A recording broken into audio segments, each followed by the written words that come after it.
আসসালামু আলাইকুম। BBC world 24-এ আপনাকে স্বাগতম। শুরুতেই জানিয়ে দিব সংবাদ শিরোনাম, পরে থাকছে বিস্তারিত। আলহামদুলিল্লাহ, শুকুর আলহামদুলিল্লাহ। নেতানিয়াহুকে ধ্বংস করতে অলরেডি হাজার হাজার ক্ষেপণাস্ত্র এবং মিসাইল ছুড়েছে তেহরান। ইরানের হামলায় ইসরায়েলের তেল পরিশোধনাগার, পারমাণবিক কেন্দ্র এবং নেতানিয়াহুর বাড়ি পর্যন্ত ধ্বংস করে দিয়েছে। যদি ইসরায়েলেতে ক্ষান্ত না হয় তাহলে পুরো নিশ্চিহ্ন করে দেওয়া হবে, এটাই বলছে ইরান। আর এর মধ্যে আমাদের হাতে এসে পৌঁছেছে আন্তর্জাতিক গুরুত্বপূর্ণ সংবাদ। শুরুতেই শুনুন সংবাদ শিরোনাম। ইসরায়েলে আবার ক্ষেপণাস্ত্র হামলা চালালো ইরান, জানালেন রাষ্ট্রীয় গণমাধ্যম। আরও থাকছে মিসাইল হামলায় ইসরায়েলে তেল পরিশোধনাগার বিধ্বস্ত। আরও জানিয়ে দিব ইসরায়েলের চতুর্থ F-35 যুদ্ধবিমান ভূপাতিতর দাবি ইরানের। আরও থাকছে যুদ্ধের বিস্তৃত চায় না ইরান, তবে ইসরায়েলের পাল্টা জবাব দেবে বললেন ইরানি প্রেসিডেন্ট। এবং সর্বশেষ জানিয়ে দিব খামেনিকে হত্যা করলেই এ যুদ্ধ শেষ হবে বললেন নেতানিয়াহু। এতক্ষণ শুনছিলেন সংবাদ শিরোনাম, এবার বিস্তারিত। তবে তার আগে আপনি যদি ইরান সহ সকল মুসলিম বিশ্বের পক্ষে অবস্থান নেন এবং সকল মুসলিম প্রক্সি বাহিনীর হামলাকে সমর্থন করে থাকেন তাহলে ভিডিওটিতে একটি লাইক দিন এবং চ্যানেলটি সাবস্ক্রাইব করতে ভুলবেন না। আর আপনি আমাদের ভিডিওটি কোন জেলা থেকে দেখছেন বা বিশ্বের কোন জায়গা থেকে দেখছেন সেটিও অবশ্যই নিচে কমেন্ট করে জানিয়ে দিন। আপনার মতামত আমাদের কাছে অত্যন্ত গুরুত্বপূর্ণ। ইসরায়েলে আবারও ক্ষেপণাস্ত্র হামলা চালালো ইরান, জানালেন রাষ্ট্রীয় গণমাধ্যম। ইসরায়েলে আবারও ইরান হামলা চালিয়েছে। রাষ্ট্রীয় সংবাদ মাধ্যম প্রেস টিভি সহ দেশটির একাধিক গণমাধ্যমের বরাতে CNN এ তথ্য জানিয়েছে। ইরানের আধা সরকারি বার্তা সংস্থা মেহের নিউজ এজেন্সি জানিয়েছে ইসরায়েলের হাইফা ও তেল আবিব শহর লক্ষ্য করে ড্রোন ও ক্ষেপণাস্ত্র ছোড়া হয়েছে। ইসরায়েলে ইরানের হামলায় গত শুক্রবার থেকে সোমবার দুপুর পর্যন্ত মোট নিহত সংখ্যা দাঁড়িয়েছে 24 জনে। মিসাইল হামলায় ইসরায়েলি তেল পরিশোধনাগার বিধ্বস্ত। ইরানের মিসাইল হামলায় পুরোপুরি বিধ্বস্ত হয়েছে দখলদার ইসরায়েলের বৃহৎ তেল পরিশোধনাগার। 16 জুন রাতে সেখানে মিসাইল ছোড়ে ইরান। তেল পরিশোধনাগারটি পরিচালনা করা বাজান গ্রুপ আজ মঙ্গলবার এক বিবৃতিতে জানিয়েছে ইরানের মিসাইল হামলার কারণ তাদের সব অবকাঠামো ধ্বংস হয়ে গেছে।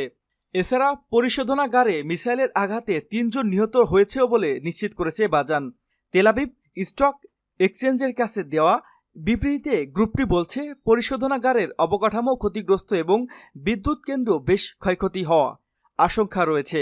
পরিশোধনাগার এবং এর সঙ্গে অন্যান্য কোম্পানিগুলো সম্পূর্ণ বন্ধ হয়ে গেছে। আমরা এখন বিদ্যুৎ ফিরিয়ে আনার চেষ্টা করছি। হাইফার উপকূলে অবস্থিত এই পরিশোধনাগারটিতে এর আগে সশস্ত্র গোষ্ঠী হিজবুল্লাহর হামলা হুমকি দিয়েছিল, কিন্তু তারা হামলা চালায়নি। এছাড়া এটি কখনো এমন সরাসরি হামলার শিকার হয়নি, তবে এবার ইরানের মিসাইলে বিধ্বস্ত হয়েছে এটি। সূত্র টাইমস অফ ইসরায়েল। ইসরায়েলের চতুর্থ F-35 যুদ্ধবিমান ভূপাতিতের দাবি ইরানের। দখলদার ইসরায়েলের আরেকটি F-35 যুদ্ধবিমান ভূপাতিত করা হয়েছে বলে জানিয়েছে ইরানি সংবাদ মাধ্যম। দেশটির বার্তা সংস্থা নূর নিউজ এজেন্সি জানিয়েছে তাবরিজের আকাশ প্রতিরক্ষা ব্যবস্থা একটি 35 যুদ্ধবিমান ভূপাতিত করা হয়েছে। এর আগে দখলদারদের আরও 3টি অত্যাধুনিক যুদ্ধবিমান ভূপাতিতর দাবি করেছিল ইরান। সেই অর্থে দেশটির নতুন তথ্য অনুযায়ী এখন পর্যন্ত ইসরায়েলের 4টি F-35 যুদ্ধবিমান হারিয়েছে। ইসরায়েলি সংবাদ মাধ্যম টাইমস অফ ইসরায়েল জানিয়েছে তাদের সেনা কর্মকর্তারা কোনো বিমান বিধ্বস্তের খবর পায়নি। এই দখলদাররা দাবি করছে ইরানের আগে আরও যে 3টি বিমান ভূপাতিত তথ্য দিয়েছিল সেগুলো মিথ্যা। সূত্র টাইমস অফ ইসরায়েল। যুদ্ধের বিস্তৃতি চায় না ইরান, তবে ইসরায়েলে পাল্টা জবাব দেবে বললেন ইরানি প্রেসিডেন্ট। ইরানি প্রেসিডেন্ট মাসুদ পেজিশকিয়ান বলেছেন ইরানের সঙ্গে যুদ্ধের পরিধি বাড়াতে চায় না ইরান, তবে কোনো আক্রমণের সমান মাত্রা পাল্টা জবাব দেওয়া হবে। সোমবার তুরস্কের প্রেসিডেন্ট রিসেপ তাইপ এরদোগানের সঙ্গে ফোন আলাপে প্রেসিডেন্ট পেজিশকিয়ান একথা বলেন। ইরানের রাষ্ট্রীয় সংবাদ সংস্থা বরাত দিয়ে CNN একথা জানিয়েছে। ইরানের প্রেসিডেন্ট বলেন, ইরান এই যুদ্ধ শুরু করেনি, কিন্তু প্রতিটি আক্রমণের জবাব সমানভাবে দেয়া হবে। ইসরায়েলের আগ্রাসনে ইরানের বেসামরিক মানুষ, বিজ্ঞানী ও সামরিক কর্মকর্তারা নিহত হয়েছেন বলে উল্লেখ করেন তিনি। যুক্তরাষ্ট্রের সঙ্গে পারমাণবিক আলোচনার প্রসঙ্গে প্রেসিডেন্ট পেজেশকিয়ান বলেন, এই আলোচনা ও অঞ্চলের বিভিন্ন দেশে ইসরায়েলের আগ্রাসন বন্ধ হওয়ার উপর নির্ভর করছে। তুরস্কের প্রেসিডেন্ট এরদোয়ান বলেন, তুরস্কের উত্তেজনার প্রশমনে এবং পারমাণবিক আলোচনায় ফেরার ক্ষেত্রে মধ্যস্থকারী ভূমিকা পালন করতে প্রস্তুত। খামেনিকে হত্যা করলেই এ যুদ্ধ শেষ হবে, বললেন নেতানিয়াহু। ইরানের সর্বোচ্চ নেতা আয়াতুল্লাহ আলী খামেনিকে হত্যার আশঙ্কা উড়িয়ে দেননি ইসরায়েলি প্রধানমন্ত্রী বেনিয়ামিন নেতানিয়াহু।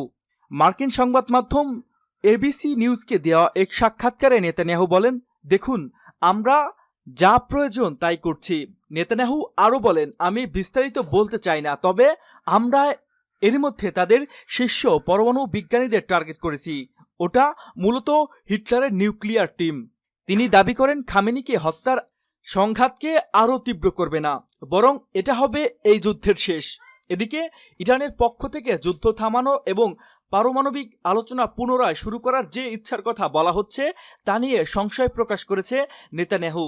তিনি বলেন, তারা ভুয়া আলোচনা চালিয়ে যেতে চায়, যেখানে তারা মিথ্যা বলে প্রতারণা করে আর যুক্তরাষ্ট্রকে সময় সাপেক্ষে ব্যস্ত রাখে। আমাদের কাছে এ বিষয়ে শক্তিশালী গোয়েন্দা তথ্য রয়েছে। সাক্ষাৎকারে নেতানিয়াহু ট্রাম্পের আমেরিকা ফার্স্ট নীতির সমর্থকদের বলেন, আমরা শুধু আমাদের শত্রুর বিরুদ্ধে নয়, আপনাদের শত্রুর বিরুদ্ধে লড়াই করছি। তারা ইসরায়েলের ধ্বংস হোক, আমেরিকা ধ্বংস হোক স্লোগান দেয়। আমরা তো কেবল তাদের পথে রয়েছি। এ হুমকি খুব শীঘ্রই আমেরিকায়ও পৌঁছতে পারে। তিনি আর বলেন, এটা শুধু ইসরায়েলের হুমকি নয়, যেমন আমি বলছি, এটা আমাদের আরব প্রতিবেশী ইউরোপ এবং আমেরিকার জন্য হুমকি। যারা বলে এটা আমাদের বিষয় নয়, শুধু তারা ক্ষুদ্র দৃষ্টিভঙ্গি নয়, একেবারে অন্ধত্ব দেখাচ্ছে।